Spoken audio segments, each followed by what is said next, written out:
Barrister Gauhar PTI के बिला मुकाबला चेयरमैन बन गए। इंट्रा पार्टी इलेक्शन में उमर अयूब बिला मुकाबला जनरल सेक्रेटरी मुंतखब। डॉक्टर यास्मिन राशिद पंजाब, अली अमीन गंडापुर खैबर पख्तूनख्वा, हलीम आदिल शेख सिंध, जबकि मुनीर अहमद बलोच पीटीआई बलोचिस्तान के सदर मुंतखब हो गए।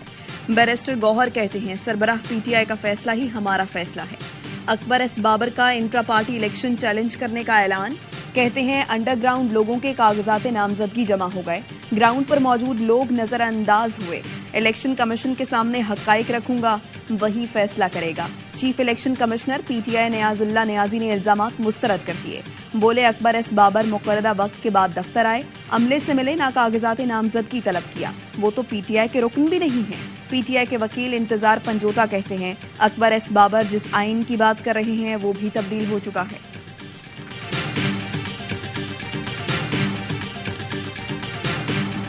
आज पीटीआई का आरटीएस बैठ गया। ये इंट्रा पार्टी इलेक्शन नहीं, पुतली तमाशा था। धांधली नहीं, धांधला हुआ। घर के लोग मैनेज कर रहे थे। तर्जुमान मुस्लिम लीग नून मरियम औरंगजेब कहती हैं, सिलेक्शन का अमल 15 मिनट में मुकम्मल हुआ। प्रेस रिलीज 1.5 घंटे तक रोक कर रखी गई। इलेक्शन कमीशन को नोटिस लेना चाहिए। पीपल्स पार्टी के रहनुमा फैसल करीम कुंडी ने कहा, पीटीआई के इंट्रा पार्टी इलेक्शन पर बहुत से सवालात खड़े हुए हैं, इलेक्शन कमीशन नोटिस ले। पिलडाट के सरबराह अहमद बिलाल महबूब ने भी सवालात उठा दिए। कहा, पीटीआई ने उजलत में इंतखाब किया, तमाम ओहदेदार बिला मुकाबला मुंतखब हुए। ये चीजें मशकूक लगती हैं। किसी को मालूम ही नहीं था कि इलेक्शन की बुनियादी चीजें क्या हैं। नहीं लगता कि इलेक्शन कमीशन ये नताइज कबूल करेगा। मियां साहब इंतजामिया की मदद के बजाय मंशूर पर इलेक्शन लड़े, वोट को इज्जत दिलाएं, वोट की बेइज्जती न करें। बिलावल भुट्टो जरदारी की कोयटा में न्यूज कॉन्फ्रेंस। कहा, 2018 में कहा गया फलां लीडर फरिश्ता है, बाकी सब गंदे हैं। 2023 में किसी और को फरिश्ता बनाकर पेश किया जा रहा है। हर इलेक्शन में कुछ लोग ये तासुर देते हैं कि उनकी हुकूमत आ रही है। हुकूमत आने का तासुर देने वालों को अवाम बेहतरीन जवाब देंगे। उनको अपने घर लाहौर में पहली बार फूलों के बजाय टमाटर, अंडों का सामना करना पड़ रहा है। वो लोग सिंध बलोचिस्तान के इतने फिक्रमंद नहीं जितना अपने घर के बारे में है। 8 फरवरी को सरप्राइज देंगे। पीपल्स पार्टी ही आम इंतखाबात में कामयाब होगी। पाकिस्तान की तारीख में जो सिलेक्टेड हुकूमत बनी वो नाकाम रही।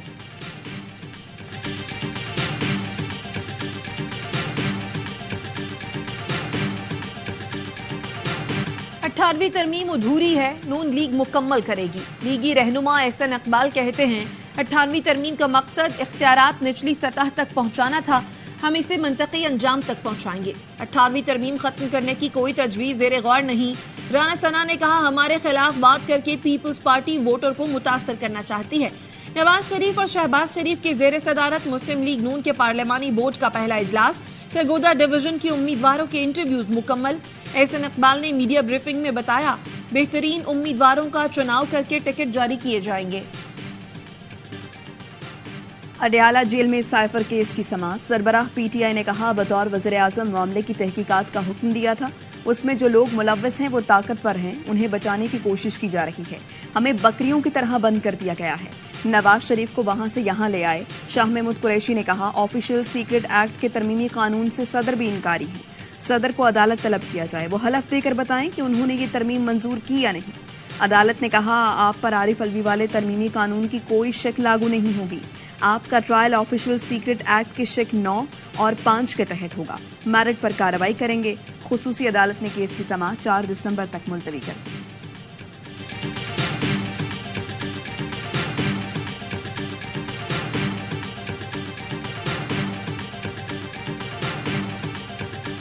काजी फाइज ईसा को अपनी आईनी जिम्मेदारियों का बखूबी इदराक है, उन पर दबाव डाला जा सकता है, ना वो जानिबदारी करेंगे।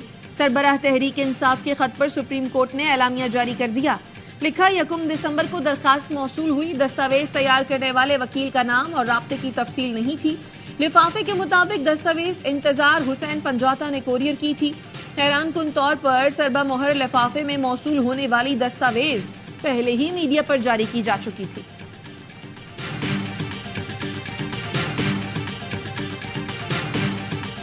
मुल्क को दरपेश चैलेंजेस से बाखूबी आगाह हैं। हर हाल में रिवायती जोश और बलबले के साथ कौम की खिदमत करते रहेंगे। कौम की हिमायत से मुसल्लह अफवाज मुल्क दुश्मनों को शिकस्त देंगी। Army chief general Syed Asim Munir Kazim, army chief का खैरपुर तामेवाली का दौरा, बहावलपुर कोर की तरबियती मशकों का मुशाहिदा किया। आर्मी चीफ को मशकों से मुताल्लिक उमूर पर ब्रीफिंग दी गई। ISPR के मुताबिक आर्मी चीफ ने जवानों की पेशा वराना महारत, ऑपरेशनल तैयारियों और बुलंद हौसले की तारीफ की। कहा, पाक फौज पाकिस्तान की इलाकाई सालमियत, खुद मुख्तारी के दिफा के लिए पूरी तरह तैयार है। नैप ने परवेज इलाही और मुनिस इलाही के खिलाफ 1 अरब 23 करोड़ का रेफरेंस दायर कर दिया। रेफरेंस के मुताबिक परवेज इलाही और मुनिस इलाही ने गुजरात के लिए गैर कानूनी तौर पर 116 स्कीमें मंजूर कराईं, मनपसंद ठेकेदारों को ठेके दिलवाकर रिश्वत ली। परवेज इलाही ने सबसे ज्यादा 74 करोड़ 45 लाख रुपए किकबैक्स की मद में वसूल किए। मुनिस का अकाउंटेंट रकम उनके फैमिली अकाउंट्स में जमा कराता रहा। परवेज इलाही की वजारत आला के दौरान 304 मिलियन से ज्यादा रकम जमा कराई गई। एहतसाब अदालत ट्रायल करके मुल्जिमान को सजा दे।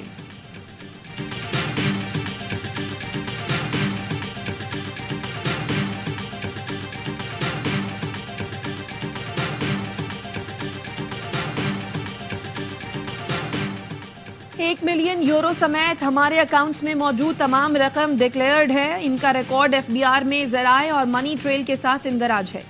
नैब रेफरेंस पर मुनिस इलाही का रद्द अमल, ट्वीट में लिखा, नैब को चाहिए कि केस बनाने से पहले अपनी अदालती कार्रवाई पर नजर डाला करें। नैब ने अदालत में 9C की दरखास्त दायर की और हमें इल्जामात से बरी करार दिया। नैब ने अदालत में बयान दिया है कि छानबीन के बाद उनके असासे लीगल करार दे रहे हैं। कराची में पुलिस वर्दी पहने डाकुओं की 2 वारदातें, गुलशन मेमार अफगान बस्ती के करीब घरों में डकैती। एक घर में लूट मार के बाद डाकू दूसरे घर में घुसे, तलाई जेवरात, मोबाइल फोन और नकदी लूटकर फरार हो गए।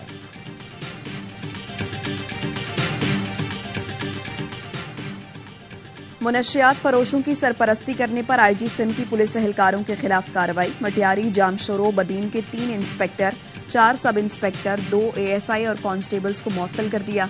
कराची भी कंपनी हेडक्वार्टर गार्डन में रिपोर्ट करने की हिदायत। इंक्वायरी अफसर मुकर्रर करके रिपोर्ट जमा कराने का हुक्म।